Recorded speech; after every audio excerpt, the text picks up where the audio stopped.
Okay, so we are live. Hello, everybody. We're going to spend a few minutes sharing in Facebook so people know that we're there.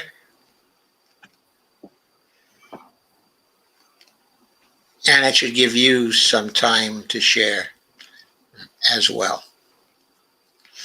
So we'll be with you in just a few minutes.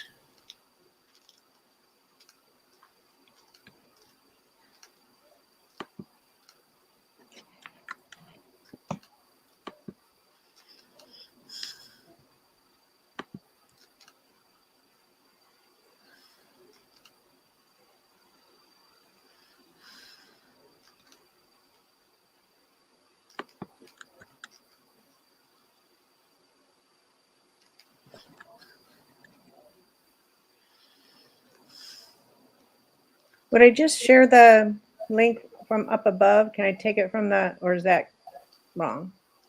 Yeah, you could take the link, from up above. Okay.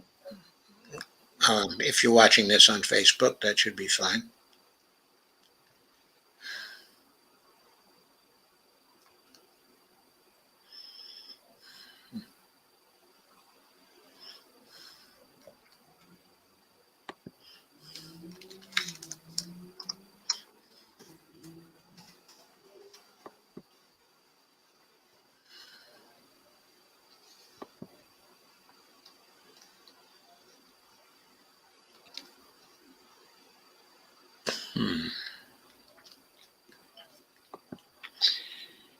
Hi, Dolores. I see you're here on Facebook too. Hello, Kay.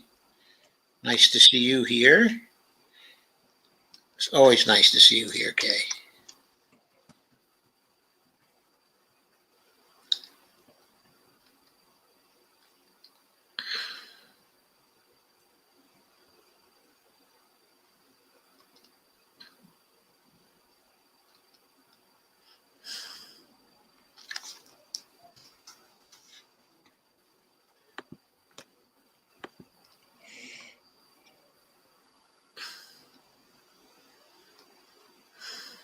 AOC's birthday. AOC's birthday. Oh, really?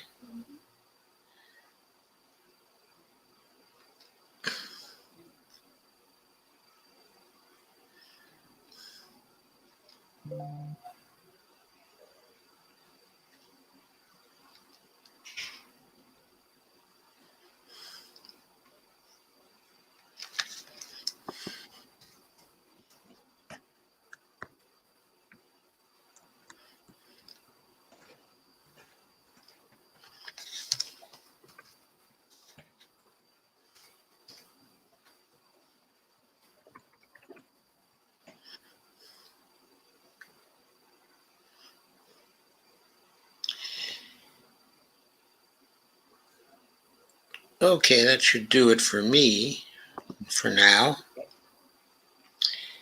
I'm going to remove the promo and we can get started. Hello, everybody. My guest for tonight is Kathryn Lewandowsky, Very good. and she is the vice chair of Whole Washington's Board of Directors. She's also an RN, still works 12-hour shifts. She's an activist, and she is also the treasurer of One Payer States as well. And she is a former candidate for the state legislature in Washington. That is a former candidate for the state Senate, I should say, in Washington, in the 39th legislative district. Do I have that right, Kathryn? Yes. Yes. Okay. Okay, very good then. So, we're here tonight, and we're going to be discussing a range of issues, I think. But first of all, a little about what it's like even now to work as a nurse in the hospitals, okay, in Washington. I think we'll start with that. So that is worth really talking about, even so long into the COVID crisis. I think we'll go from there to the need for Medicare for all. And we'll talk about the national situation and talk about the state-based situation, talk about the politics, and I'd also like to talk about what it's like to be an activist in the middle of all this, both for the Red Berets and for whole Washington. So, Kathryn, I'll give you the floor. Well, thank you so much for having me, Joe. I really appreciate it and everything that you're doing for the cause.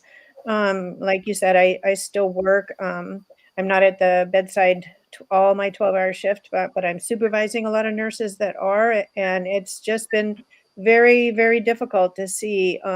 They're getting so tired because they're not seeing any end to this. They're very frustrated that they're not seeing more being done by our community to take care of each other, and it's just so sad. It's very sad to see. This is a horrible, horrible disease, and it's a horrible way to die. And they're seeing so much death, more death than we have ever experienced. And they're getting tired. They're getting so burned out. So we've lost a lot, of nurses. And in a small hospital like what I work in, to lose even just a few nurses makes it so much harder on the rest of us. And, but we just keep plugging along. And like I say, it's so I just don't know. I really thought there for a while that the numbers were going to start decreasing. It seemed like maybe things were heading that way. And then I kind of do like the stretch on and then I have a long stretch off. I came back on my last long stretch off and we had more COVID patients than I'd ever seen. And it's just, I don't know what to do about it. It's going to take all of the community. It can't just be the healthcare providers. We just have to really start taking care of each other more and thinking about each other more. And we really don't care anymore. We don't care if a person is inconvenienced having to wear a mask. We need to take care of each other. There's just not enough room in the hospitals. We never, at my little hospital, we never boarded patients, which are patients that need to be admitted, but there's no place for them. We never boarded them. We always were able to squeeze them in or find a place to send them. And there's just no place for them to go. It's just kind of a reality. And we finally have had to board those patients in the emergency room and they're stuck in the ER waiting for a bed to open up, which usually doesn't happen until the next day when people go home. It's overwhelming, everybody. Okay, just to make a comment on that, to me, looking at it from the outside, it seems like I'm watching a war that only a very few people are fighting on behalf, of the rest of us. Somehow the government just goes on, is not really doing very much to help the situation. They don't seem to care enough to want to take hold and do what's necessary to really manage the disease. Mm-hmm. It's not simply a matter, of vaccinating everybody, though, in my view, I think vaccinations should be mandatory. The scale of death, we've never seen this scale of death, in this country before, not even in the worst war we have ever been in. Yeah. And we refuse, in other words, when we went to war, in World War II, there's nothing we would not do to win that war. Mm-hmm. we just don't have the same attitude towards COVID-19 that we had towards that. Right. And I think we need to look too really at if you look back in 100 years ago when we didn't have vaccines, if you're not willing to take a vaccine, which I just got my booster, but I'm totally for patient choice, and if a patient doesn't want their vaccine, I'm good with that. But then darn it, let's start testing them. And if you're positive, you're quarantined. That's how we handled it before. We quarantined people, in order to save the people that were healthy. So if you don't want to use new methods of controlling disease, you've got to accept the old methods. You can't just do nothing, and you can't just say it's my right to go out and infect the community, because it's not. So if you're positive, stay home, a big red X on your door until you're negative. That's kind of my feelings. So. And yeah, that's mine too. In other words, you have to accept the older methods of social control. Mm-hmm. And they've been so effective in various other countries, both before the vaccines were available Mm-hmm. and now, even when the vaccines are available. Mm-hmm. Still, the older methods of social control can be enormously effective. They are in New Zealand. They are in Australia. They've been very effective in Singapore, as well. Right. And various other places. And we refuse to look to other nations and pick out the most successful ones and do what they've been doing. Right. And so I have to say that all this death is on the heads of the politicians and the political system, Mm-hmm. and us all, for not insisting that the politicians do what's right. And by the way, among the things that were right in this situation was to instantly give Medicare for all, free Medicare for all to people. We know that Biden could have done that with Section 1881A of the Social Security Act. Mm-hmm. He could have activated that, given free Medicare to everybody in the United States. And he just refuses to do it. He refuses to exercise the authority he has to do what's necessary to protect people here.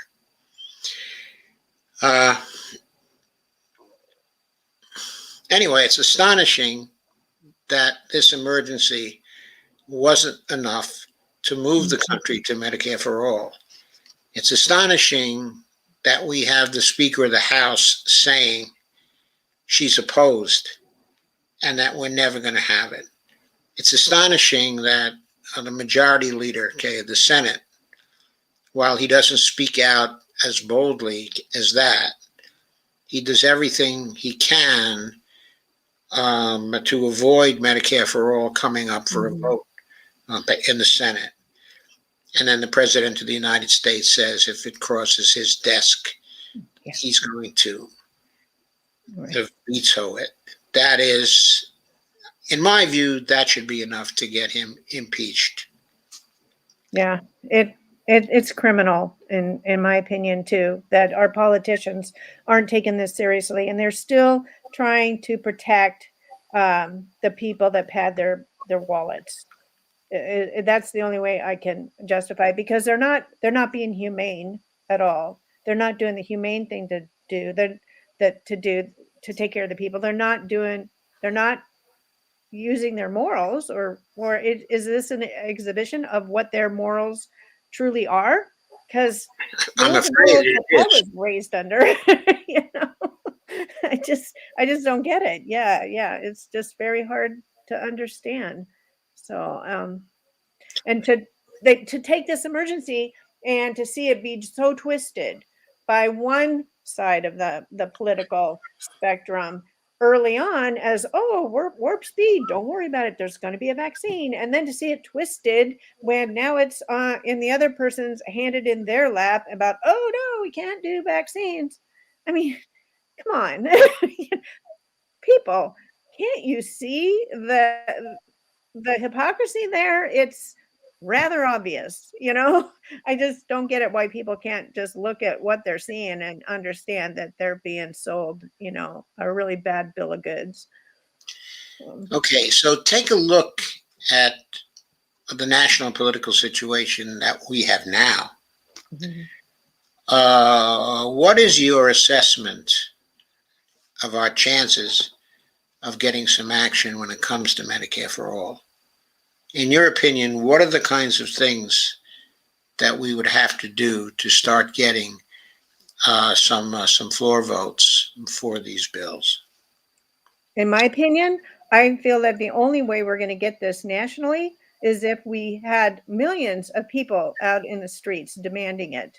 And we're not getting that. People are still don't think it's a problem. And really, I really think that nothing's going to change until we start seeing numbers like what happened when the Civil Rights Amendments was enacted, you know, and they didn't even have the internet, or numbers like what happened the day after Trump was inaugurated. We need numbers like that if we're going to get it, actually see anything happen. Otherwise, I feel our politicians think that they are still winning. Yes, they do. I don't understand how the Democrats, though, can think they're still winning. Mm-hmm. I mean, to Well, anybody who's looking on to that situation, mm-hmm. it looks like, due to the way they've been failing themselves and everybody else in passing legislation, Mm-hmm. but since the passage of the ARP, they look like they're setting themselves up for a total disaster in 2022. They don't look like winners at all. They look like they're losers completely. However, okay, I do agree with you that without general strikes Mm-hmm. and getting millions of people out there, we're just not going to get any action from them. Uh, People have begun to organize and try to create those kinds of actions. There are Mm-hmm. some attempts at general strikes here in October that are just starting up. I guess the October 15th that general strike has been getting organized, but I don't see any real momentum building Mm-hmm. before that. So, but without that, is there any chance at all, in your view, that HR 1976 would pass in this session of Congress? Um, no, I really don't see it. I really don't see that our politicians are going to do the things that they need to do to get that passed.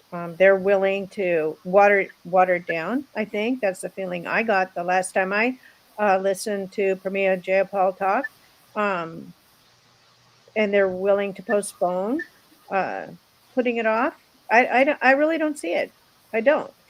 Um, they're Oh, they're in my opinion, they are both parties are the parties of inaction, you know? Better to fight and argue and not get anything done. It seems to be their mode of operation, and it's getting to be old. Is just like with the filibuster. The reason I feel the filibuster needs to go is because yeah, I don't feel it should be used as an excuse not to get anything done, and I feel like it's being used as an excuse not to make any decision, not to make anybody mad, not to let anybody know where of any politician stands on an issue. It needs to go. It's it, it is not helping the American yeah, people. but if it's intended to shield the politicians, I think now it's doing the opposite. That people are furious about the Mhm, filibuster, and they're mhm, furious at the people who are filibustering, mhm, and they're furious at the people who are refusing to get rid of the filibuster. I've been fighting the filibuster war for a very long time now, mhm. since 2009, when I wrote a number of pieces about what you had to do to get rid of the filibuster, how easy it was, and how important it was. And occasionally I keep writing about the filibuster, okay, and how to get rid of it. But it seems like the mainstream politicians simply will not get rid of the filibuster when it comes to legislation. Mm-hmm. They're nipping around the edges of it in various ways. They talk in terms of carve-outs, for specific purposes. But when it comes to legislation, they're unwilling to allow 50 votes to decide, or 51 votes, okay, to decide, depending on the situation. Okay, so if we look at the present situation and we try to look ahead, what do you think is likely to happen in the election of 2022? I don't know what will happen, but what I'm hoping happens is that we have that the Democrats do not lose power.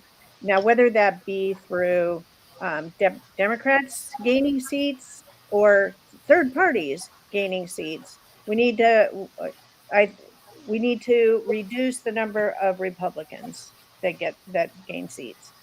And right now, it kind of has to be through more Democrats. Personally, I think we need to have, it would be so much better if we had a Congress that was made up of 3 or 4 different parties that was supporting many people's views and values. But we don't have the ability to do that right now. And the people that are in power now, I feel, are doing everything that they can to prevent that from happening. They like the control that they have right now. Right. If we were to add more parties, it reduces their control. So, But speaking from a realistic point of view, okay, and not from a not from point of view of what you hope will happen. What do you think is the most likely outcome of the election of 2022? Okay, at this point, if we project how things are going right now. I'm really hopeful that we see a continued reduction in the number of Republicans, and I think the way that we do that, honestly, is we just continue to try to show people the power of their vote. They feel that they don't have, there's no power in their vote, and there is. 50% of the country could totally change the direction of the country if they chose to. Um, we just need to continue. I don't think they've been pushing that enough. The other thing I think that we need to push too is that we need to somehow change our government to where our people have trust and faith in our government. We don't have that now. Nobody trusts it. I remember my father saying constantly, "Oh, politicians, they're not trustworthy. They're all crooked. They're all crooks. If they aren't crooks when they went in, they're crooks when they came out." And that was it. Like, that's okay. That's the way it is. That should not be the way it is. We need to build a government that people can trust, that they feel that the people that they have elected into office are actually representing them. So I think that's where we need to try to show people and tell people the power of their vote and what they can do with that. Right. And I entirely agree with that, of course. Okay. But I also think that the way things are going right now, and I don't see a disposition on Biden's part to try to change it. I know there are a number of things he could do to elevate his popularity, certainly within 3 or 4 weeks, that lie solely within his power and that have nothing to do with the Congress if he would only do those things. But it seems like he's unwilling to do any of those things. So it seems to me that the most likely projection is that there will be a serious loss for the Democrats in 2022, in large part because they will not pass a bill to stop the gerrymandering and the voter suppression. And even the ability of the Republicans to overturn elections, state legislatures, having the ability, okay, to overturn elections. That's shaping up as a big problem for 2022 also. Yeah. So I see the most likely outcome of 2022 as being that actually the Republicans are going to win control of at least one house of Congress and maybe both houses, okay, of Congress. Mhm. Let us say for a minute that should happen. Then what do you think would be the chances of passing something like H.R. 1976? Oh, with the Republican House and Congress? Oh, nothing. No, there'd be no chance. Absolutely no chance. Okay, Um, but should the Democrats lose control of Congress and the Republicans have control, okay, of Congress, then what are the chances that the Democrats could win in 2024 with the Republicans but sniping at them for 2 years?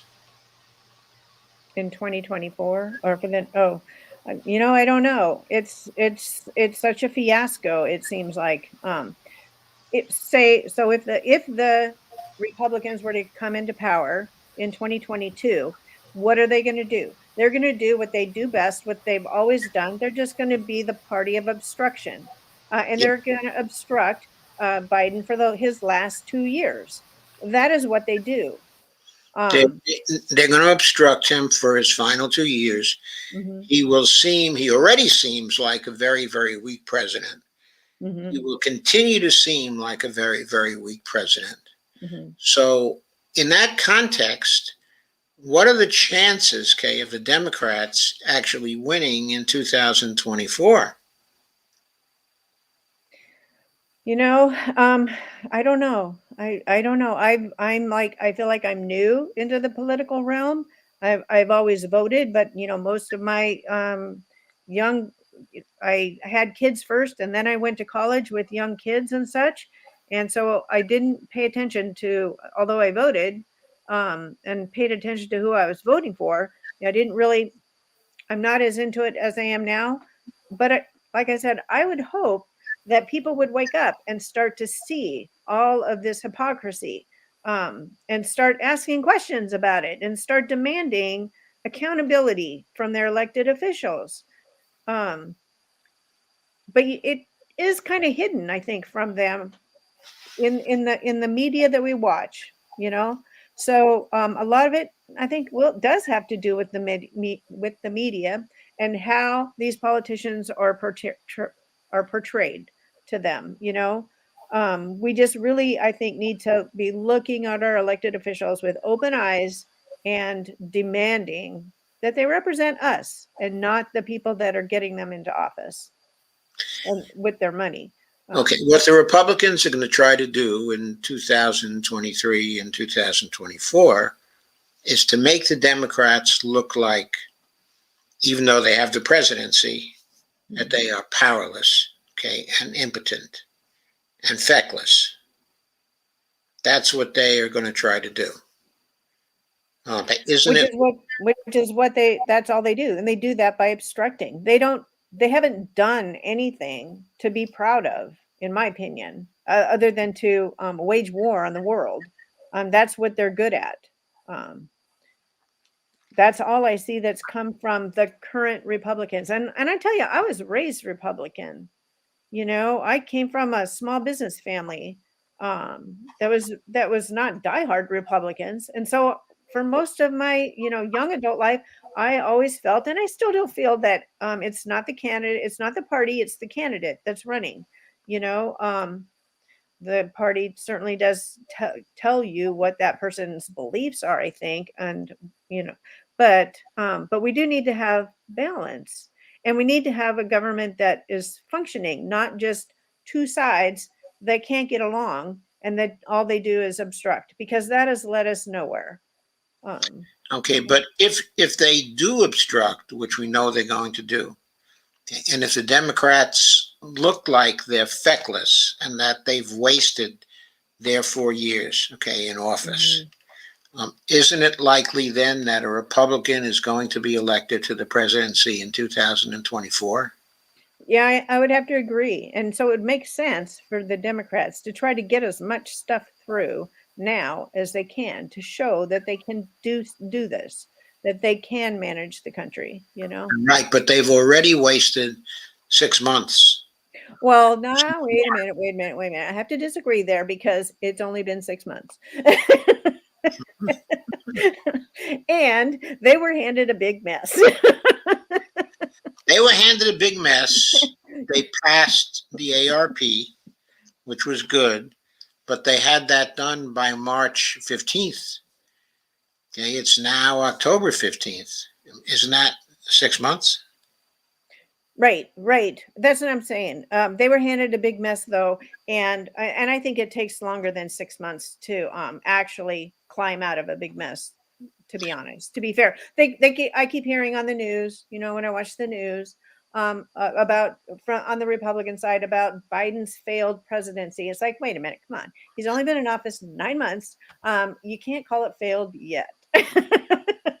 Sorry.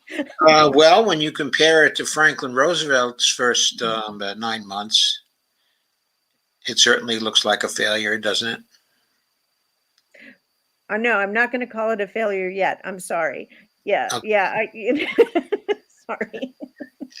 Okay, I'm not trying to make you call it a failure. I'm just saying, and you agreed that if things keep going the way they're going, then by 2024, there's likely to be a Republican president by the end of 2024. Okay, again, Right. if that were to happen, and this is really the bottom line of this, what are the chances that we'd be able to pass, a national Medicare for All bill, HR 1976, It won't happen. That is not their between plan. Yeah. 2025 Yeah. going through 2028? If the Republicans are in charge, their plan is to continue with our failed healthcare policy, of trying to profit off of the people as much as possible until you die. Okay, and so the next time we might, I emphasize the might, have a chance to pass a national Medicare for All bill would be in 2029, correct? 2020. God, I hope not. And probably you and I won't even be around by then. Might be true. The women in my family don't live that long for me. So But I'm sorry to hear that. But if it happens to be the case that it becomes 2028 and we have an election of any kind in 2028, probably we'll also have a Republican Party that is perfectly capable of rigging the elections of 2028. So no matter how horrible they've been, it might be very difficult to beat them in 2028 as well. So even in 2029, there may not be a chance to pass a national Medicare for All bill. and I think it's important that people understand, really truly understand, that people's lives are on the line here. And to put it off that long, how many people will die because they don't have health care? How many people will die because our healthcare system can't even handle the way things are going? You know, it just is appalling to me. But people, I guess it's because maybe death has been the American people have been sheltered from death. They haven't had any wars on our land, you know, so they don't experience that. They only see it on the tube, and it seems like just a bad movie, you know. So we don't experience that. But we're talking about so many people that die just because they lack health care, and they lack health care when they need it most. They lack the insulin that they need. They lack the high blood pressure medication that they need. They lack even just the monitoring of their blood pressure and such. They lack the ability. Don't even think about going to the hospital. They lack the ability to just go to the doctor and get the little things taken care of that lead to the big things. And we can save so much money if we just take care of our people Yes. and allow them to go to the doctor. That Okay. we could do so much with the money we save. I just don't understand why people don't get it. Yeah, I don't understand either why people don't get it.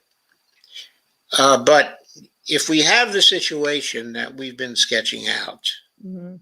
in other words, that it is unlikely that we would get anything at the national level before 2029, Mhm.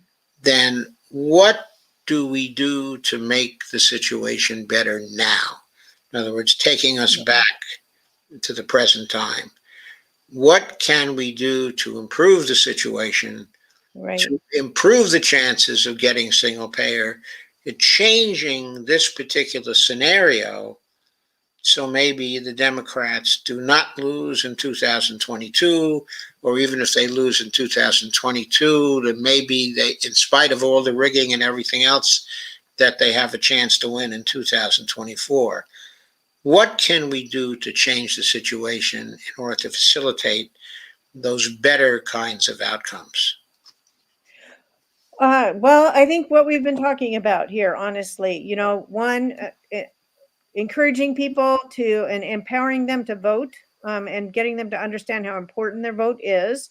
And I think that's why I work so much with whole Washington and with one pair states, because I just really feel like this can be achieved so much easier through the power of the initiative process that has been written into our constitution, our state constitution, which there must have been people back then when they wrote our constitution thought that this might be a necessary thing to have. Yes. you know so More we people, that's why they wrote it in that way. exactly, so we have that power to do it, and we don't have to wait for the federal government to get their act together. We can do it now, and we can save lives. We can show the country how it's done.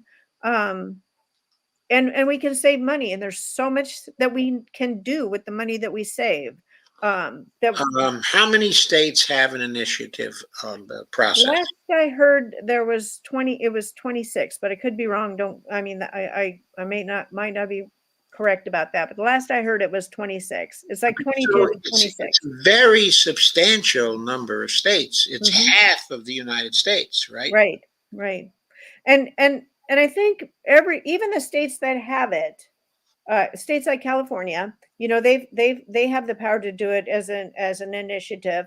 Um, But it's been proven that it's not going to happen through the legislature, because they've tried it both ways. They've had all these promises from their legislature and their governors, that it would get passed, but it always has somebody throws a wrench in it.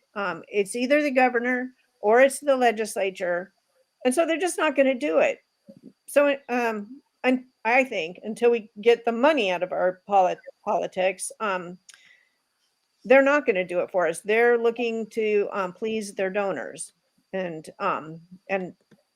so we need to go around it. We need to use our power that we have within our state constitutions to do what's necessary to take care of the people, and to move our state forward, and to show our country that it can be done. That we don't have to be stuck in this horrible healthcare system that preys on people.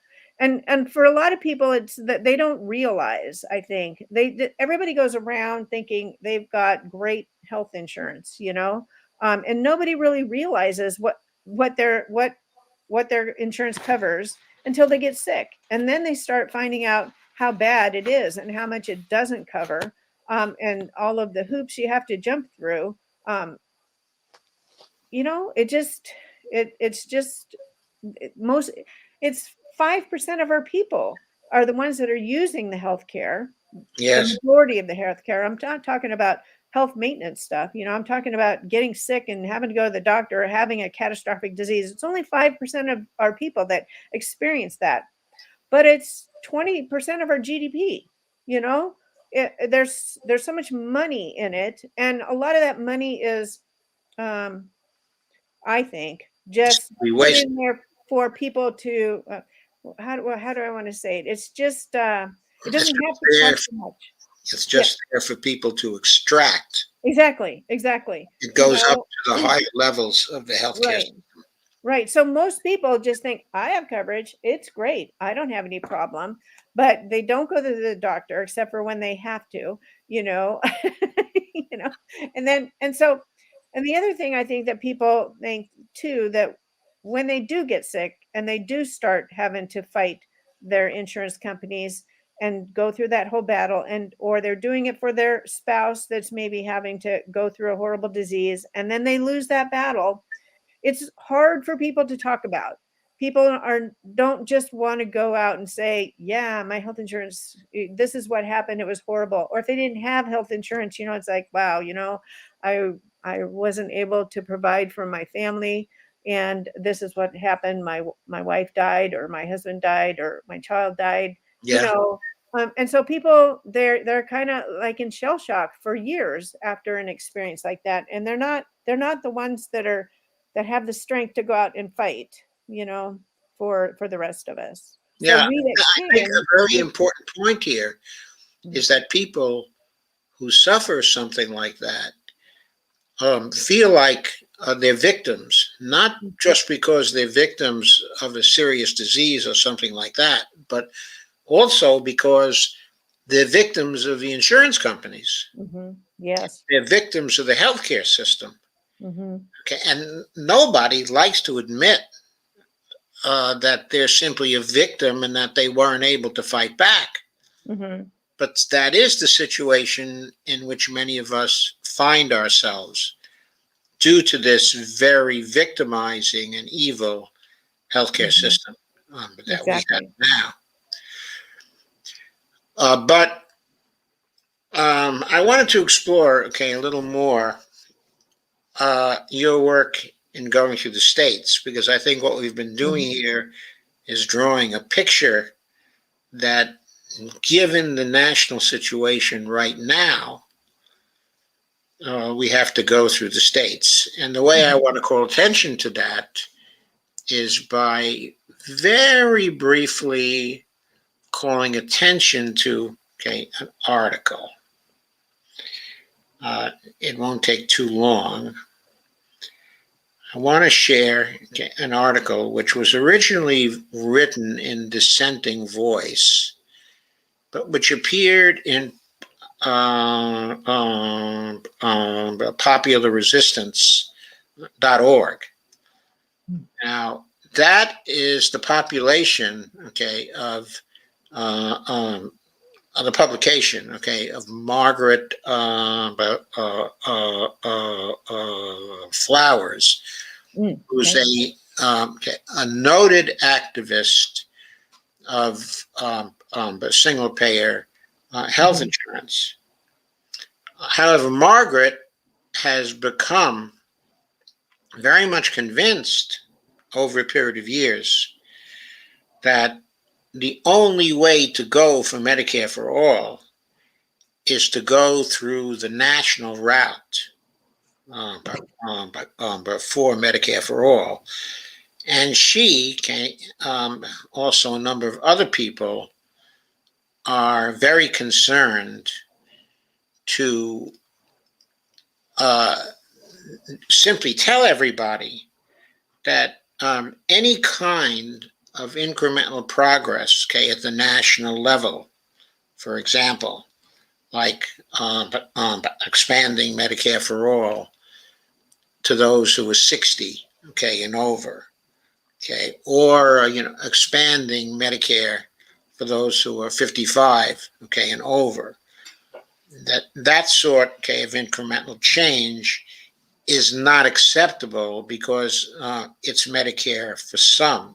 And they're also now including state-based approaches to Medicare for all, in the same sort of context. This article I'm sharing is by Ed by Grystar. His name is. He's a single-payer activist in Pennsylvania. And he wrote this article, which was also featured at nationalsinglepayer.com, which is a recently formulated group whose main purpose, I think, is to convince the PNHP people that they ought only to support activist efforts to get something through at the national level. So Ed talks about the situation in 2009 and the fact that John Conyers' bill had more co-signers than any other healthcare legislation at the time, but was ditched by Democrats in favor of the ACA, which is a bill that was written by the insurance industry. By the way, it was not only written by the insurance industry, it was written, a lot of it anyway, was written by Liz Fowler, who is back inside of the government now, working inside of CMS and working with this movement to introduce direct by contracting entities into Medicare, basically privatizing Medicare. Right. Okay, so that, is going on now. And of course, he's calling attention to that in this article. And he's calling attention to the fact that there are many progressives in Congress who appear to have taken Medicare for all off the table and who are no longer pushing it, but who are pushing, for incremental change. And he is saying in this article that we can't allow that to happen, that we can't go to the state route. We can only go through the national route, to Medicare for all. He calls attention to force the vote, in Jimmy Dore's recent attempt, to force the vote, at the beginning of this year, get a floor vote, for Medicare for all. But he's very emphatic that no sort of incremental effort, including state-based efforts, has the possibility of leading to Medicare for all, at the national level, that it's all just a distraction, it's all just a waste of time, and we'd be better devoting our efforts to try to get the labor unions organized to support a national Medicare for all effort. That's what he's appealing to, in this article. But he's definitely part of this national movement to say no state-based single payer. That is a betrayal, of the effort.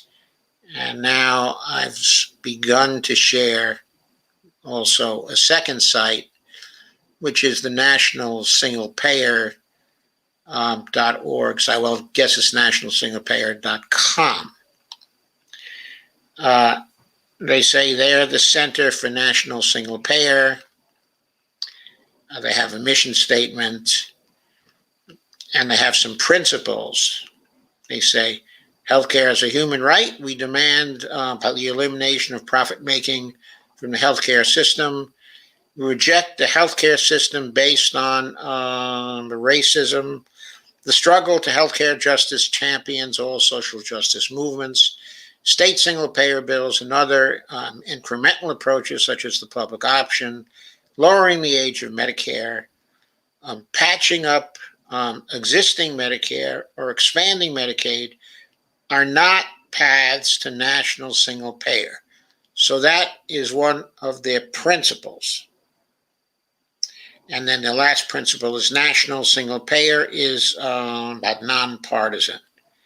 So it seems to me we would probably agree with all of these principles, except the one saying state single payer bills and other incremental approaches, such as the public option, lowering the age of Medicare, patching up existing Medicare, or expanding Medicaid, are not paths to national single payer. And I think I would agree that the public option is not a path to single payer. I think that Kip Sullivan demonstrated that very convincingly back in 2009 with some articles that he wrote.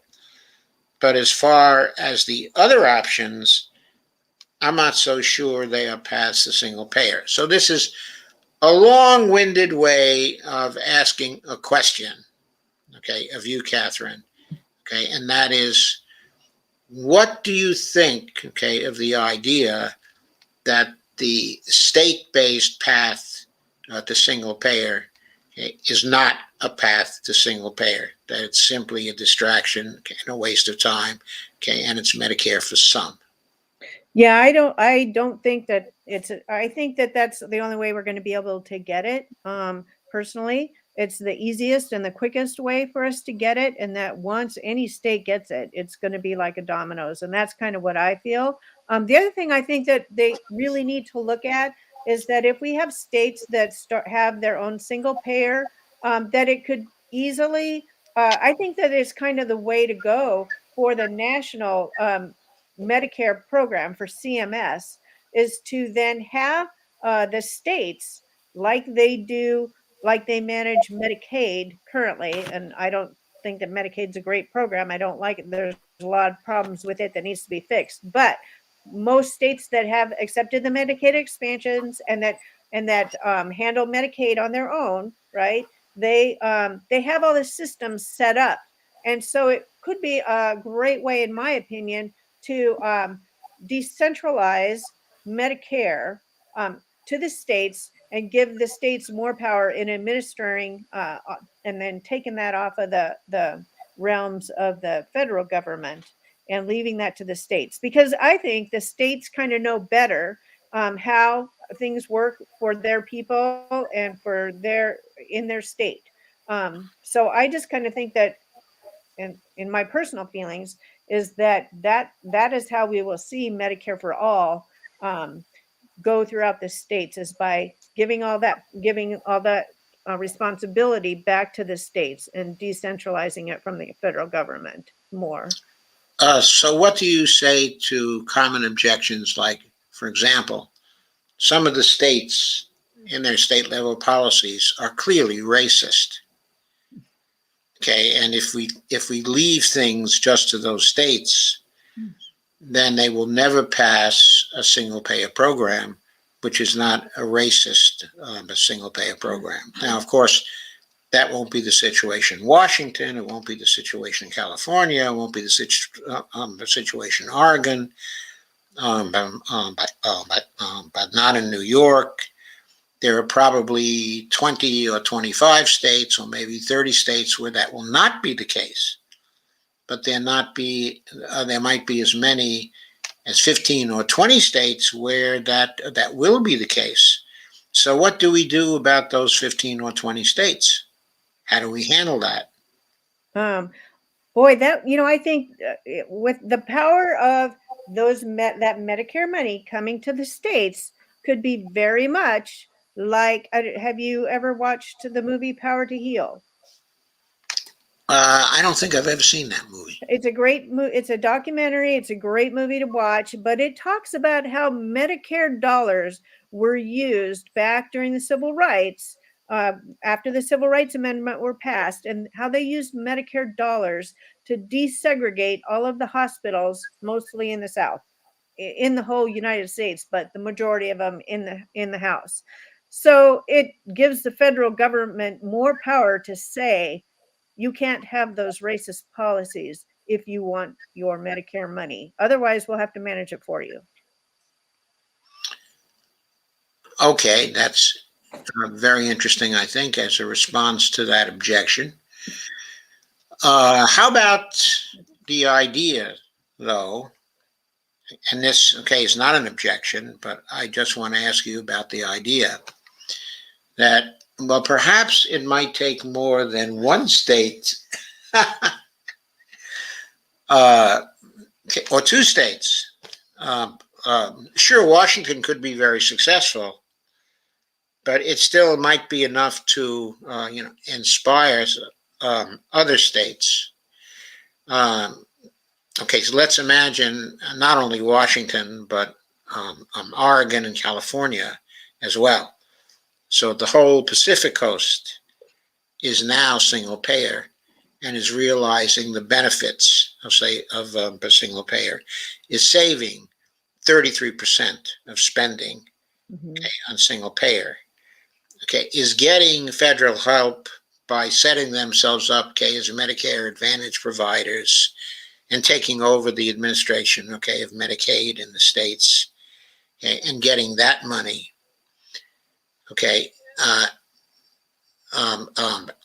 actually getting 70% of the remaining expenditures that are necessary on healthcare through activating federal programs. So, for example, out of every $100, it's only necessary for the states to tax, let's say, 20.5 cents out of every $100. So let's say that's the situation in Washington and Oregon, in California. Would but that be enough in order to create a significant amount of pressure to get the rest of the country to be for a national Medicare for All bill? Would that change the trends? Or would we need some more states to go single payer? Well, I don't think it would take, I think it's only going to take one, really. It's really only going to take one. And it needs to be a state like ours that, has the economic stability to be able to fund it initially and to get it going. Not, some of the smaller states, they're going to have to they would have to probably like group together or wait for a national plan, but I really honestly feel like it's only going to take one state. I'm noticing the financing plan, for Washington. When I studied the financing plan, what I see is that the employer payroll tax and the employee payroll tax, those cover 88.3%, of the amount of funding that would be raised, under Jerry Friedman's plan. Right. And since those two sources account for so much of the total amount the states have to put up, why isn't it true that almost every state would be able to afford it?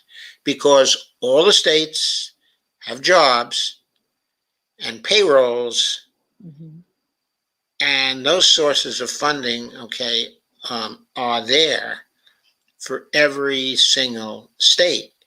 If that's enough to cover 88.3%, of what Washington would have to raise, why wouldn't it also be roughly 88.3% in all the other states of the union too? You make a good point. And if that is the case, is there any state, in the union that would not be able to afford this if they wanted to do it? Now, I know there are many states that are not going to want to do it.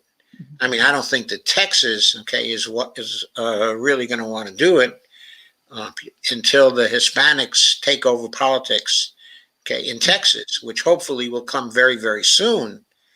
But until that comes, the racist people who are running politics, in Texas, are not going to want to do any such thing. And one could say the same for Florida. I mean, I don't know what's happened to Florida over the last 20 years or so, but it's been horrible, absolutely horrible. But anyway, So there are some states that are going to be ideologically opposed. What can we do about that in terms of building pressure for Medicare for all in those states? Well, we could pray for their souls. I think that's a very good suggestion, Kath. I mean, and I look at the states that currently take more in federal taxes, take back from the, get more in benefits from the federal government than they give in taxes. To me, those states are probably going to have some difficulties, that they're going to need more support from a national program rather than trying to do it on their own. But in my opinion, any state that is stable enough to be supporting their own citizens and not requiring additional help, above and beyond what the people pay into the federal tax system, should be able to do this. It's just basically a matter of will, if they want to do it. Our politicians don't have the political will, so it's going to be up to the people within those states to either, if they don't have the initiative process, like the state of New York, then they're only left with pressuring their elected officials. And the only way that you can truly pressure them is to vote them out. If they aren't doing what you need them to do, you need to vote them out. And so there again, I think we need to try to go back and instill in everybody that they have true power in the power of their vote. And One very fortunate thing about the state of New York compared to, say, Pennsylvania, mhm, okay, is that in the state of New York, insofar as there's any gerrymandering or voter suppression, it's gerrymandering and voter suppression in favor of Democrats. mm, Okay, so at least the party that is most likely to favor single payer in that state it does have the political power to control the state. Okay, at this point, there's a very active movement for state-based single payer. Okay, in New York right now, as I think you know, right. and some of the activists, actually from the Red Berets, are Mhm. getting involved now. Okay, in New York, in order to try to turn that state. I think it's very possible they'll be successful now that Cuomo, okay, is gone. There's certainly a much better chance, okay, because he's gone. But in Pennsylvania, it seems like the main difference between Pennsylvania, okay, and New York is that control of Pennsylvania was taken over by the Republicans, okay, at the legislature level, Mm, and they have just so rigged the districts in mhm. that state that it would seem impossible to get a single payer bill actually through the legislature there. And I don't think there's any initiative in Pennsylvania either, is there? No, not that I'm aware of. And I think there again, in those kinds of states, that's where it's gonna be those 50% of people that don't vote, that they're gonna have to change their attitudes and realize that they can make what a difference they can make if they come out and vote. That you can get by any gerrymandering if we can get enough people out there to vote. You know. Right, but not necessarily get by the voter suppression. No, yeah. In other words, the voter suppression still can have an effect, And even because if I'm white, I don't, I've never had anybody put any imposition on me in whether I could vote or not, so I truly believe I don't have a true understanding, although I know it exists, of the amount of voter suppression that's out there, so well, it certainly was considerable in Mhm. Texas I'm sure. in terms of disenfranchising hmm Hispanic people hmm in Texas. Uh, they simply rigged the polling stations, the drop boxes, Yeah. all those kinds of things to disenfranchise people hmm who were more likely to vote, for example, for Bernie Sanders, hmm because they didn't want Bernie to win. Right. And so they rigged it, okay, in that way. And the Republicans were doing the same thing in terms of the senatorial races in Texas, okay, as well. Okay, but um, here's a funny thing that I think could happen. As single payer is successful in certain states, it seems to me that creates pressure on senatorial candidates and office holders in states that do not have single payer and cannot get it because the legislatures in those states are rigged. It puts extra heavy pressure on senators to support a national single payer program if their constituents want single payer. Mhm. And as time goes on, the success of single payer in certain states could increase the pressure that's on senators in red states to vote for single payer. Yeah, I can definitely see that. Yeah. Okay. So I think that's an interesting point, which then kind of takes us back to the following question. What is happening at this point in one-payer states as an organization? I sort of have an impression that this national Medicare, okay, or nothing at all type of sentiment is starting to invade the one-payer states organization. Is that so? Yeah, I'm just their treasurer, and and it's been tough for One Pair States is a group of people that have been really active for like the last 10 or 15 years. They were local, they were national, but and they met like once a month on a call. They were all, in my opinion, like highly intellectual people, very well educated. They were doctors and people in the education areas in the colleges and that kind of stuff. Um, and they see how the need for a single payer at the state level, and they feel like they can achieve it at the state level. That being said, they they're having a hard time trying to figure out how to communicate that to regular people. And I think that's a lot of us have that problem, trying to figure out to how to get the masses to understand the importance of it.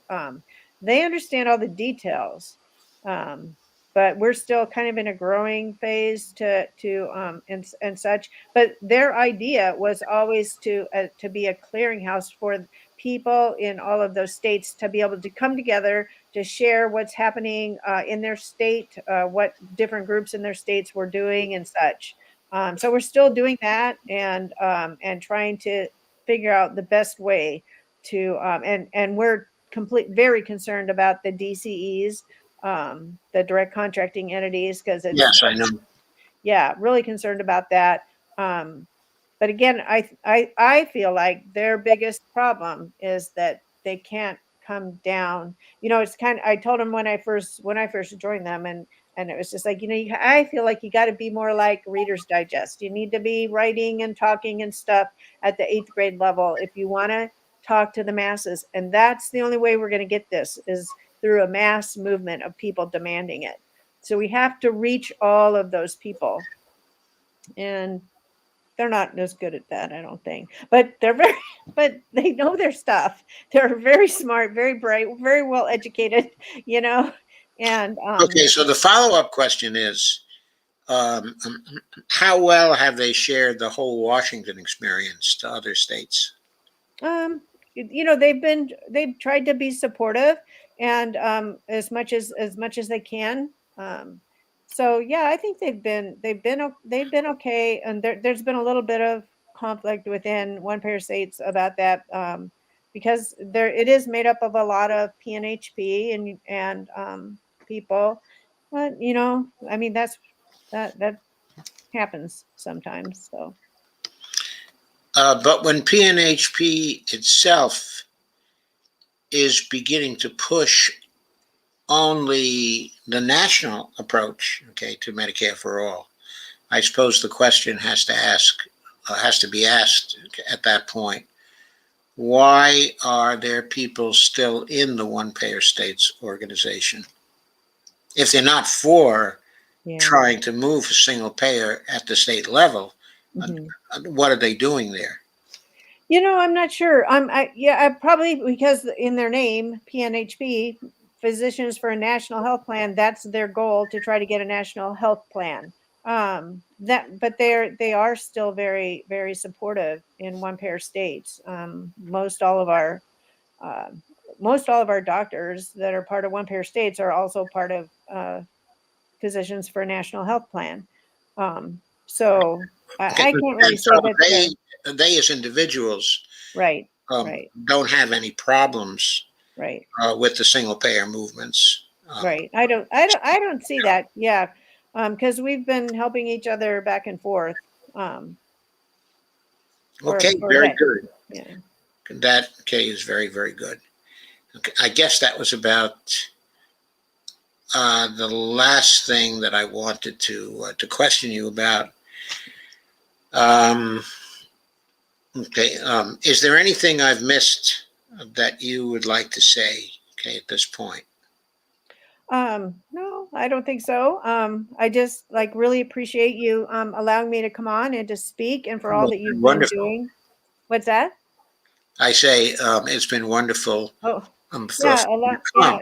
The support's been just awesome. And I'm it's been disappointing because we had to suspend our signature gathering, but I'm getting really excited, and the rest of us are, for the upcoming legislative session to try to push some of our bill that's in the legislature, and then see what happens next year. And we just got to keep, moving the ball down the road until we get what we deserve, because our people deserve better. So. Okay, so let's now shift and start to go over to the comments Okay. and see what the comments have to say, because they may raise some very big issues which I have not been able to raise. Okay, Laura Fielding did get here, okay, at 9:11, so she's been here now for a while, and she's been leaving comments. Okay, I've noticed. Steve Gonzo says in 2008, Obama won with a supermajority running on single-payer health care. That's still no closer to getting passed under Joe Biden nearly 14 years later. So where's the incrementalism? That's a very good question, Steve. They're not really for incrementalism. They only do the incrementalist things under extreme pressure from us. Right. And they kick and scream all the way, and they say, well, you just have to be patient and just have to accept the incrementalist approach. But I think that comment is very apropos. We haven't had any incrementalism. We just don't have it. All we have is an Affordable Care Act system that doesn't work, except for the people who can afford it. Right. And even for them, it doesn't work very well when the insurance companies are still free to kick them off coverage. Jeff Denton said themselves, the Democrats would actually have to try to win. Yes, I do agree, Jeff. And Evelina Pons says we need a left coalition. We surely do. Instead of a coalition, we seem to have a lot of people criticizing each other and fighting each other. Steve Gonzo says Squid Game is the new Hunger Game. Hashtag Netflix and kill. I have no idea what that's about. And Laura Fielding says that is my projection as well. The Democrats are just that awful. It's despicable how terrible they are. Yeah, I know. It's really tough to take. And Jeff Denton says, as it is now, even when the Democrats hold the majority, they don't act like a democratically elected government. They act like a corporate-owned government. So I just see it as Einstein's definition of insanity, like thinking that the government doesn't destroy third parties from the inside. Yeah, they do all they can to do that, to frustrate and destroy the third parties. And Amber Grigo says that's a really good point. We are so far removed from the consequences of war It's not like the hardened population of the 40s and 50s who knew very well the consequences. Yes, I think that's true. But what's so horrifying for me is that we're seeing the consequences of this COVID war right now come to our country, Mhm. and we are not reacting in a Mhm. way strong enough to remove those consequences. Okay, when our forebears in World War II did not see the consequences of war up close and personal here at home, and yet they managed the will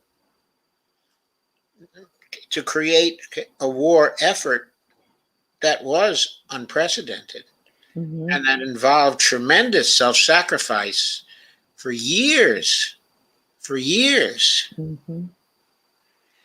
And we are tired after a year and a half of this.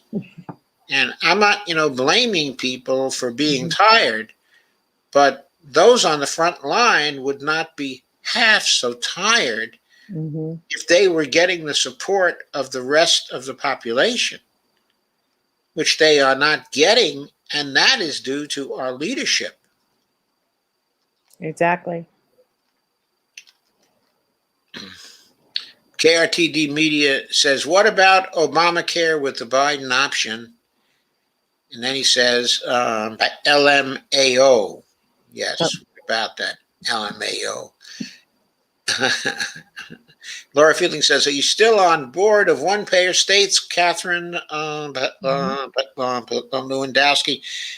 Well, as you've heard, Kathryn is the treasurer. Yeah. I had to step away for a minute, so I may have missed it if you said. Evelina says, I really see Washington, even Oregon, as pioneer states. Good things will come from them. KRTD Media reminds me that I'm going to reach 200 subs soon, only 5 to go. Well, thank you, Shane. That's very nice to know. And Steve Gonza says 196. Steve Gonza says everybody gets a coffin. And Jeff says, just said she was treasurer, so yes. And Elvira Mahalko says, I don't want to hear about how that big mouth, the YouTuber Dore, he does nothing for the left but cause division Mhm. and make himself a lot of money doing it. There are a lot of people who feel that way about Jimmy Dore, and I have to say sometimes I feel that way myself. But I also feel that Jimmy Dore says certain things that need to be said that no one else, okay, is saying. And he may be saying those things, okay, in a nasty way, but the things still need to be said. They are reality. And sometimes he does call our attention to what the real state of affairs is here in the Mhm. United States. I So agree. I've always thought that he's performing, okay, a valuable function. And uh, I'm not among those who says, I don't want to hear about that, big mouth YouTuber Dore. I wouldn't call myself a follower, but I do pay attention from time to time. So Jeff says, uh, I scroll down too fast. Sometimes I do that.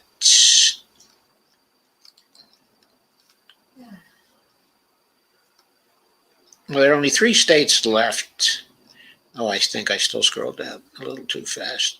Yeah, Jeff says the evidence only shows that state by state worked for LGBTQ right and legal marijuana. There's no evidence whatsoever to prove that state by state single payer won't work. There's also no evidence whatsoever that anybody wants a public option. Yes, I don't want a public option myself. I never did.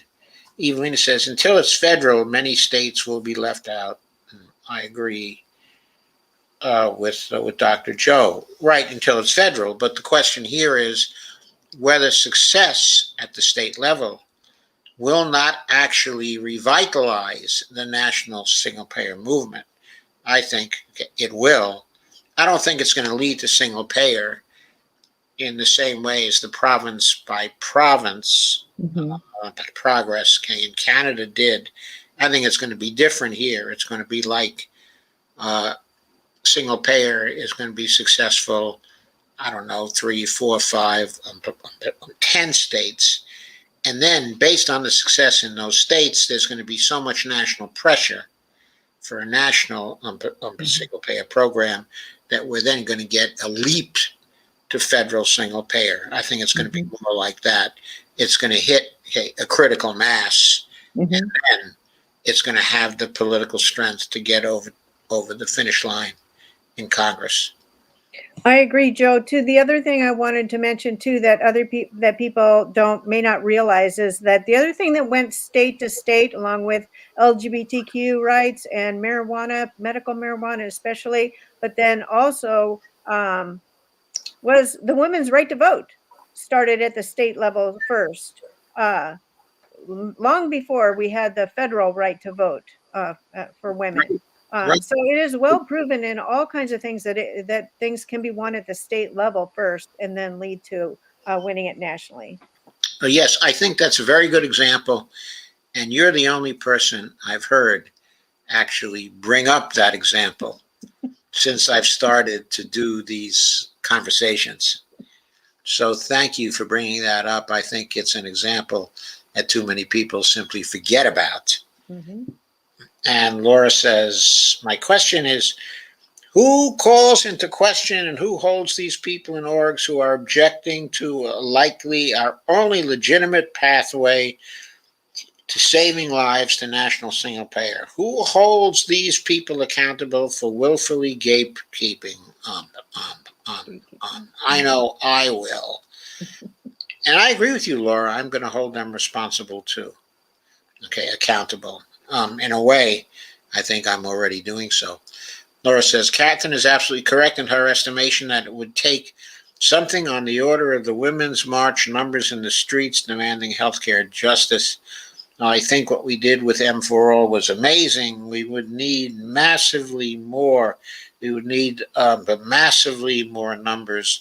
It's irresponsible for people to be undermining the most viable pathway forward. Period. And of course, I agree with that. Nor says the question of will it just take one or more than one will be easily enough answered. We're already seeing a lot of organizing action in other states. When one state passes it, and let's say it's New York for fun, Washington State will be hot on their heels. Their success will only serve to inspire and mobilize us. Scott Denoyer and Anna Shumpus Denoyer. And yes, indeed. And KRTD Media says, if voting was able to change things, it would be illegal. Ah, Shane. We just needed that cold blast of cynicism to totally ruin our evening. And Lana says, please all hit the like and subscribe button and share to Facebook. And Twitter. Yes, and share in YouTube as well, please. And Shane says, share, like, and subscribe. Okay, in YouTube. Shane says, New York Dems are extremely corrupt. We still have like 2 so-called progressives in the state legislature. There are more than 2 progressives in the state legislature. There were 2 years ago, there were 4 or 5 elected in the state legislature at once. There were enough progressives in that legislature to break the hold on the legislature that Cuomo's bipartisan group had. I think there were 5 or 6 of them, and enough of the progressives got elected to break their control over the program of the Democratic Party, the legislative program of the Democratic Party. So it can be done. Jeff Denton says the political revolution is working, and you can tell who the gatekeepers are because they won't talk about it. Kathryn was right there and even photographed my legislator signing my petition for our health trust. You start in your own Great. neighborhoods and you work your way up. And Shane says they will pass it in the state legislature if we ever get a Republican governor. Yes, that's probably true. Hopefully, you won't get a Republican governor, okay? And the only way that would be helpful is if you actually got a Republican governor who was really, really old fashioned and was the kind of Republican Jack Javits was. They don't make him like Jack Javits or John Lindsay anymore. And Shane says New York politics are very complex. Yes, I know. They're shot through with money and corruption. So they are very complex. Steve says Kamala Harris hired child actors to be part of her widely mocked NASA space video, courtesy of Canada-based, quote, sinking ship entertainment, unquote. Interesting. And Shane says, I show up and vote if a candidate earns my vote. I will never vote for someone who doesn't deserve it just because they are Dems. If I vote for a Dem, I try to do it on the working families ballot line. Mm-hmm. And Shane says, I do support FOAF. However, you cannot just give your vote to whoever. Well, I completely agree. People need to earn your vote. I completely agree with that too. And the Democrats don't earn many votes. And Shane says, I'll be skeptical of any candidate, even one I like, until I see how they act once elected. And that determines whether or not I donate to them. Candidates no longer get my money up front. And that's pretty much true for us also, Shane. Only when an enormously attractive candidate comes around will we donate. Somebody like Jason Cole, for example. Okay. Or also Rebecca Parsons. They both are very, very good candidates. And a few years ago, also, Tamborine Borelli was such a candidate. Yes. She was, as the saying goes, full of P and V. Yep. And Shane says, get. And he says, hey, Lana. And Laura says, good question, Joe. Thanks, Laura. And Lana says, hi, Shane. And Shane says, I also think we should be focused on direct action a bit more at this point. I couldn't agree with you more, Shane. Mm-hmm. We need much more direct action. I think Kathryn agrees with you, too. Laura says, I don't personally feel they have done nearly enough. Thank you for your work with them, Kathryn. No disrespect, but they are not moving things. Right. And Shane says, I do consider whole Washington a partially direct action. Well, it's action by initiative. That's pretty direct action. And Lana says, I spoke to Ann Jones in the Minnesota healthcare program tonight. She said a big hurdle are the unions. Very frustrating. Yeah, the unions have become hidebound and conservative and their own worst enemies. Mm-hmm. And that's been the case for many, many years, I'm afraid. Well, I think I think that they're just afraid, and I've always been a union person ever since I became a nurse. My dad's company was union, and I remember my mom always saying they never had healthcare till they had the union in there, So, but I think the unions, and I think the unions are afraid. They need to, they want to maintain their power, and they feel like they're hold on the employer health insurance is there a way to do it, and I don't think that's going to help them. Yeah, we need to really work on making it easier for groups to unionize, but they need to make, in my opinion, the unions need to make healthcare go the way of the 40-hour work week. They're responsible for the 40-hour work week. They're responsible for child labor. They're responsible for overtime over 8 hours. You know what I mean? They're responsible for all of that. And they gave it to everybody, and that's what has to happen with healthcare. Because, and think about it, somebody was on strike, less than a year ago, I think. And what was the first thing that they did was the company canceled their health insurance, Yes, So yes, yes. I remember that case. Yeah. yeah, how much more power would their union members have if they didn't have to worry about their health insurance, Uh, when they went on strike? in fact, I think that happened at General Motors, didn't it? I think so, yeah. And they just yanked it from them, so. And have you ever, I know I have, I've left a job where in order to get another job or in order to go to some schooling or stuff. And then you get the Cobra, you can sign up for Cobra. Oh, Cobra's terrible. Oh, I've never had the money to awful. be able to afford that. So you just take the gamble, and hope that nothing happens. So, but yeah. Yeah, we did that ourselves. We were about 63, 64. Mm-hmm.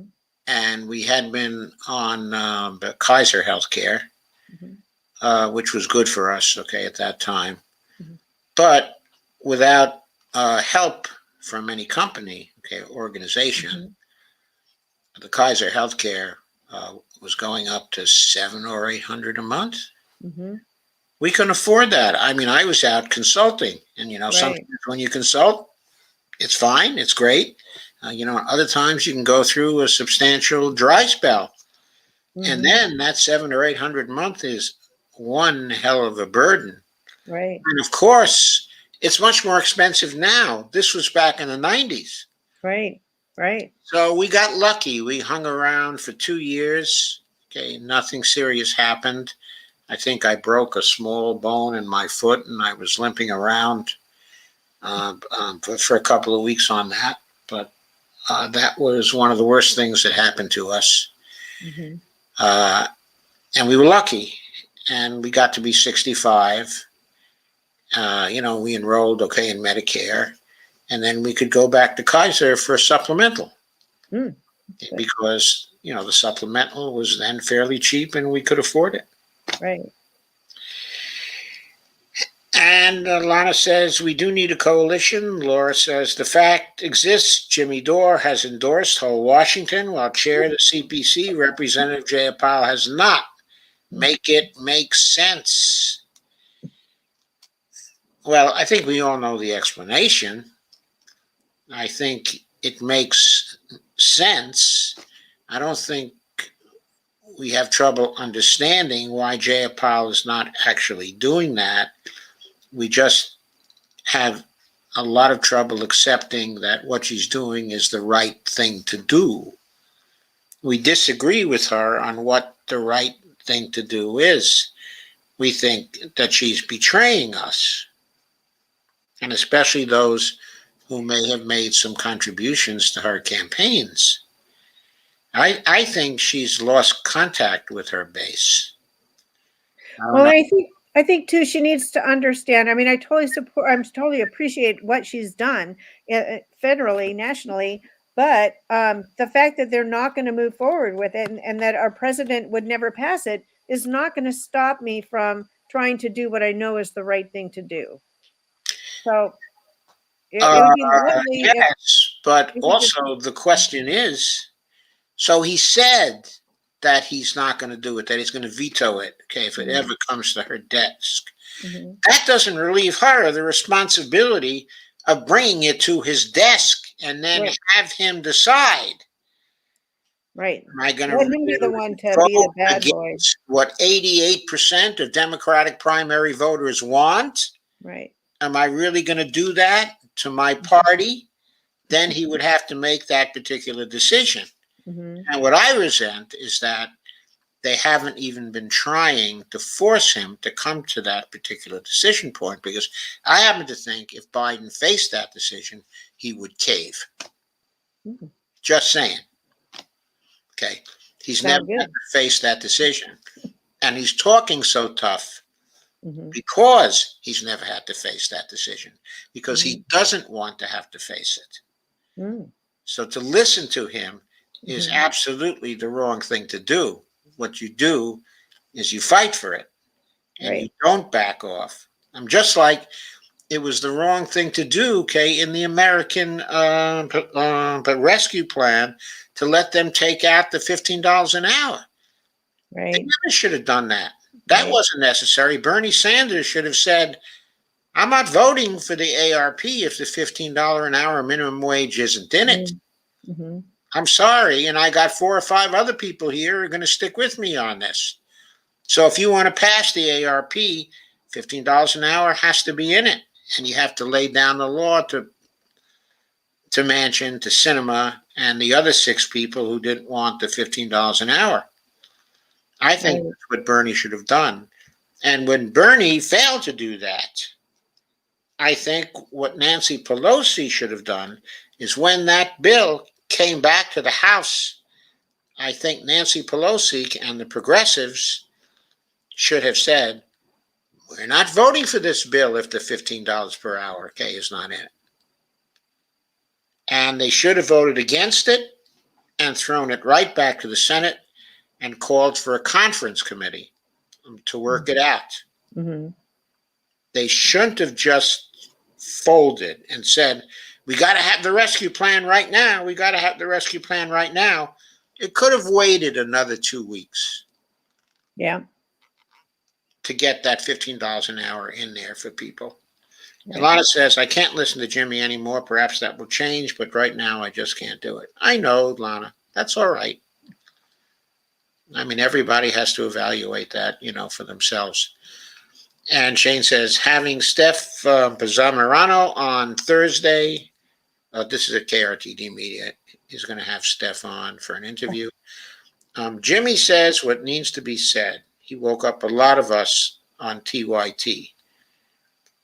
Mm-hmm. But maybe there weren't so many of us who were on TYT. For example, I never paid much attention to TYT. I'm not sure why. I just didn't find Cenk to be that convincing. Shane says, Sanders, Warren, Markey, AOC, the squad, the CPC, have not mentioned the Medicare for All since Biden won. Well, actually, they have mentioned it. Remember, Jayapal did introduce HR 1976, I believe in March or April. So obviously it was mentioned.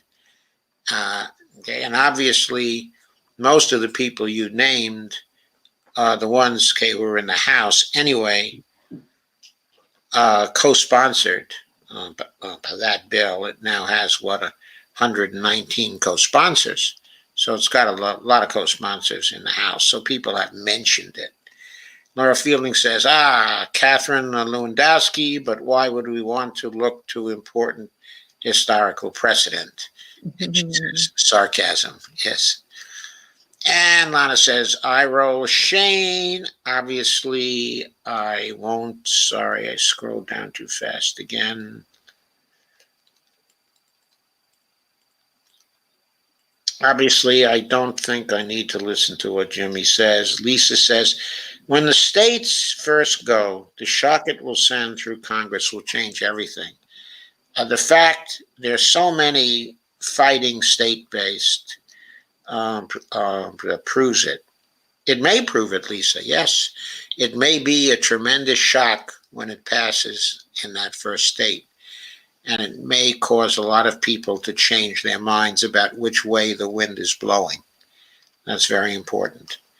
Shane says, I like Jason, interviewed him a few months after his loss and have DM'd with him on Twitter before. Yes, I recently had a great interview with him. It was the first time, actually, that I had interviewed him. And I found him to be a great candidate. Shane says, this is a question for Kathryn. Do you work extremely long hours? I do 12-hour shifts, but I don't work. I normally work 2 12-hour shifts a week.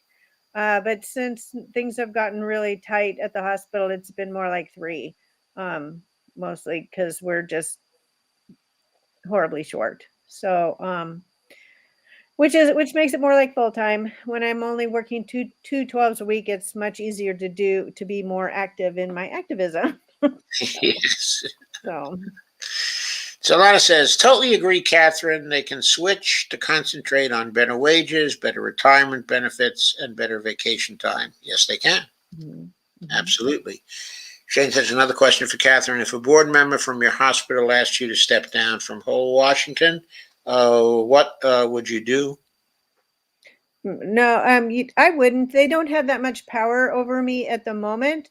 And because if they were to like let me go, I could easily get a traveling position making buku kinds of bucks. So, and yeah, I pretty much told him when I took this job like 5 years ago that how active I was politically, although I did get chastised for a post on Facebook, and I was kind of like, really, that post, that one bothers you?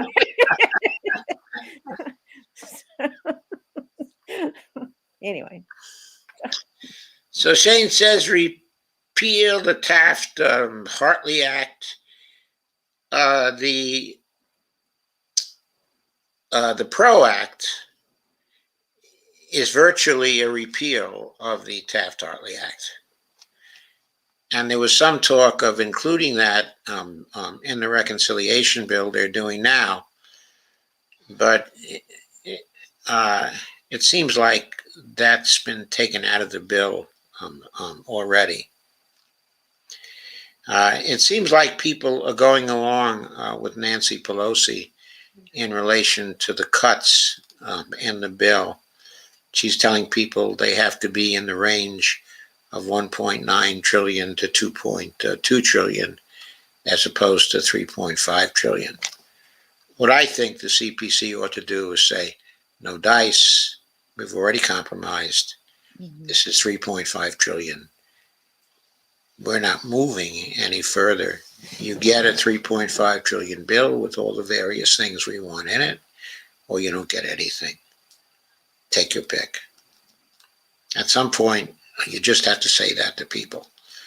And if she doesn't like it, as the leader, it's too bad. In 2023, she's going to be gone anyway. Okay. She's not coming back. She's already promised that she's not going to be speaker. I think everybody is going to hold her to it because, frankly, I think people are sick and tired, okay, of Nancy Pelosi, both in and out of Congress. Laura says, Kathryn, I have a question for you. How do you think we could gain the support help of more nurses who might not get as involved as you? How do we get Washington State nurses to know more about whole Washington when WSNA unfortunately does not support single payer yet?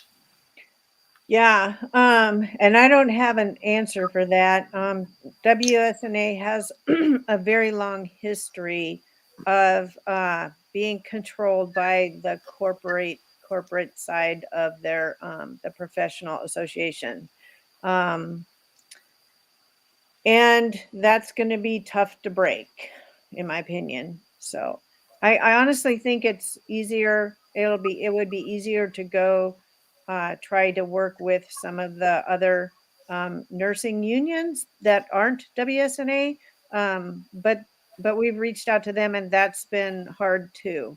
So I don't exactly know the answer to that.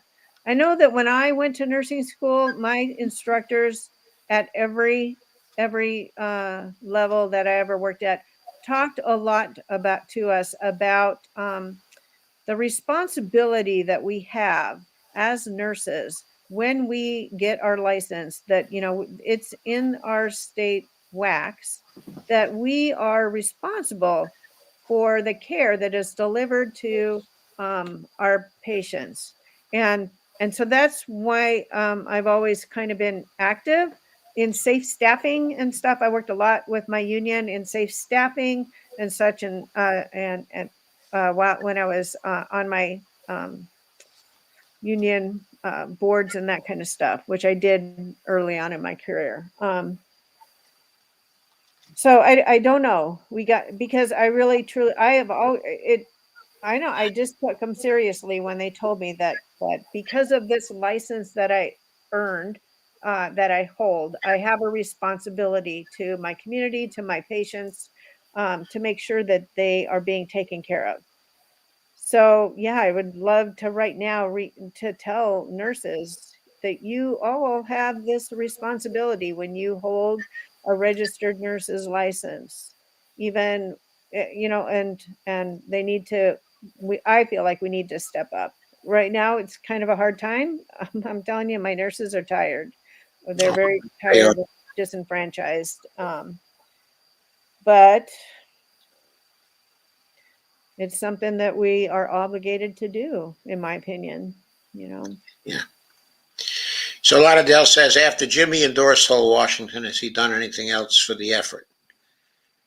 But she appreciates the support, but says, I remember Force the Vote.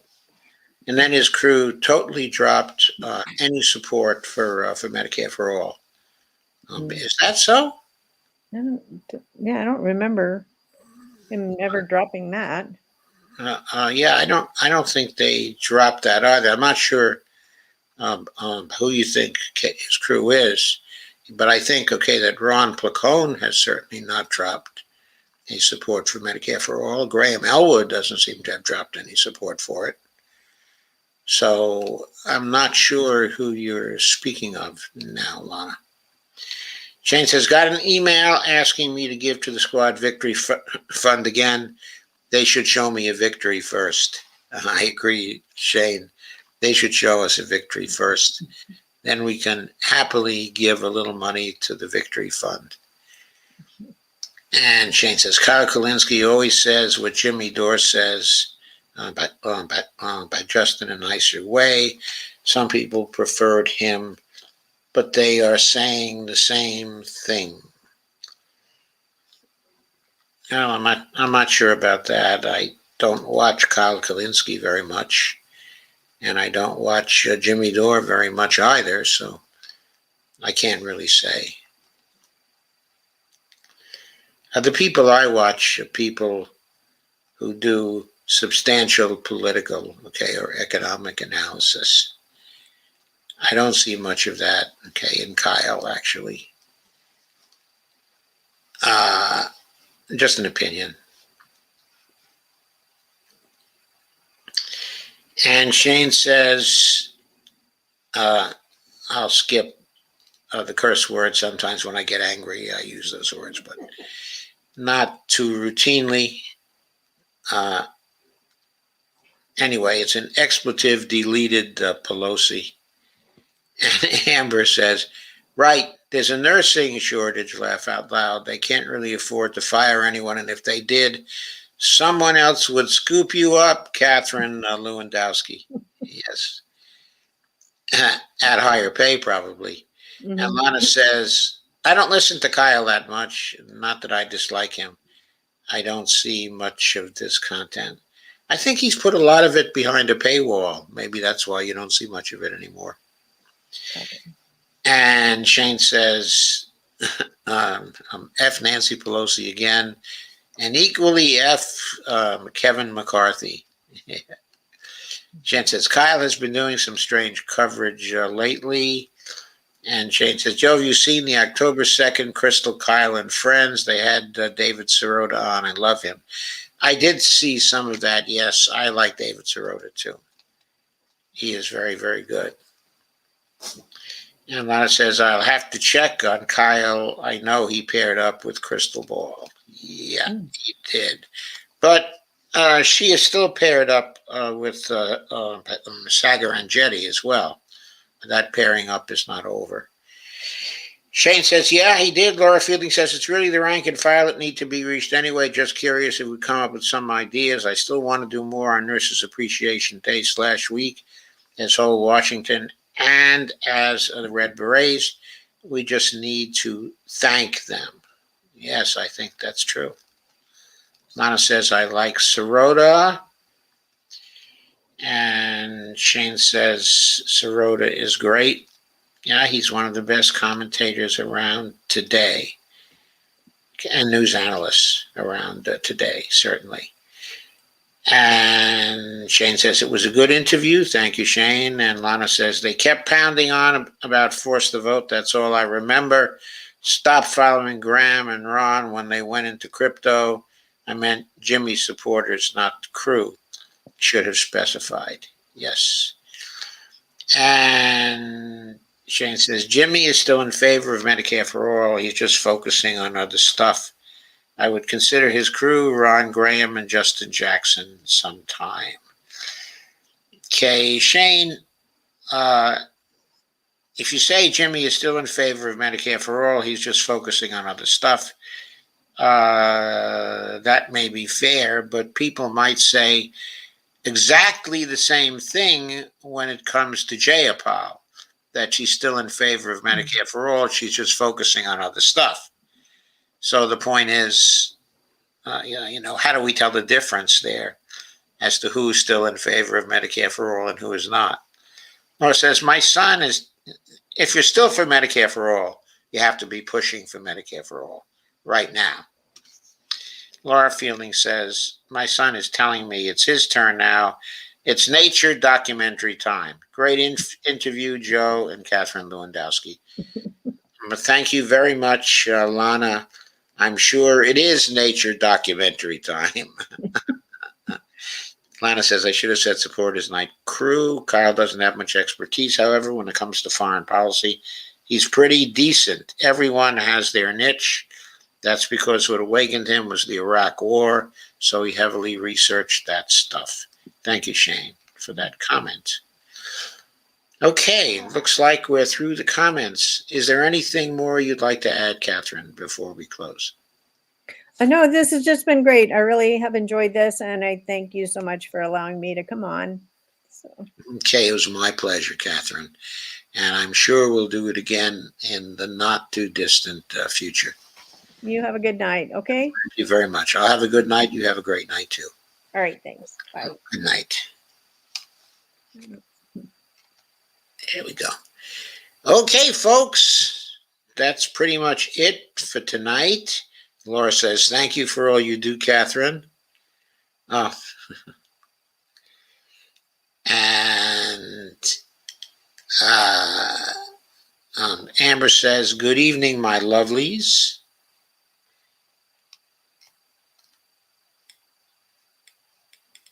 Let's see. And KRDT Media says, if you like the stuff they are focusing on. Good comment, Shane. Okay, thanks, everybody. Good night.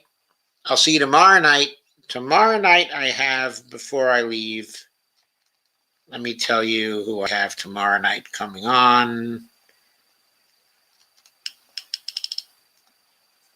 I believe tomorrow night I have Andre Stackhouse, Captain Stack, is coming back. And we're going to have what I think will be a great FOAF strategy discussion.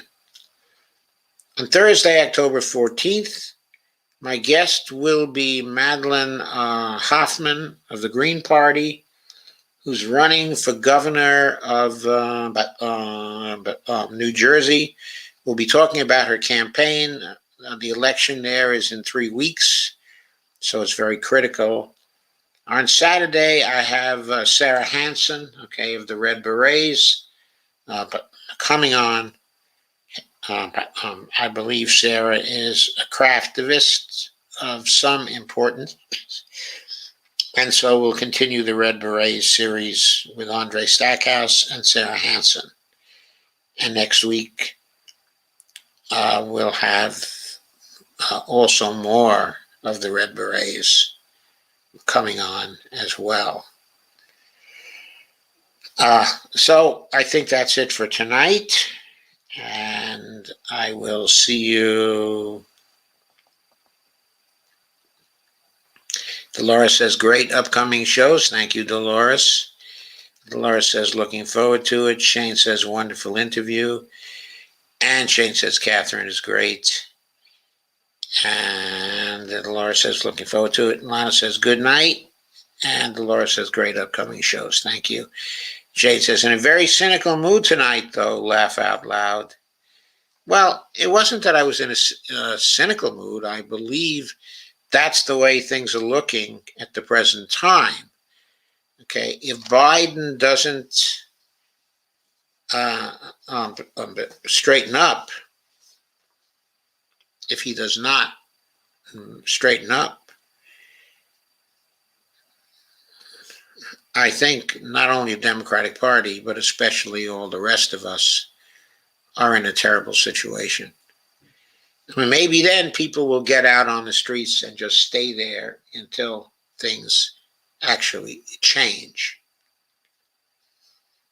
I mean, maybe having Trump going full-on fascist and coming back is going to wake up everybody to just get in the streets and stay there until all these people are gone from Congress and until Trump, is gone from the White House.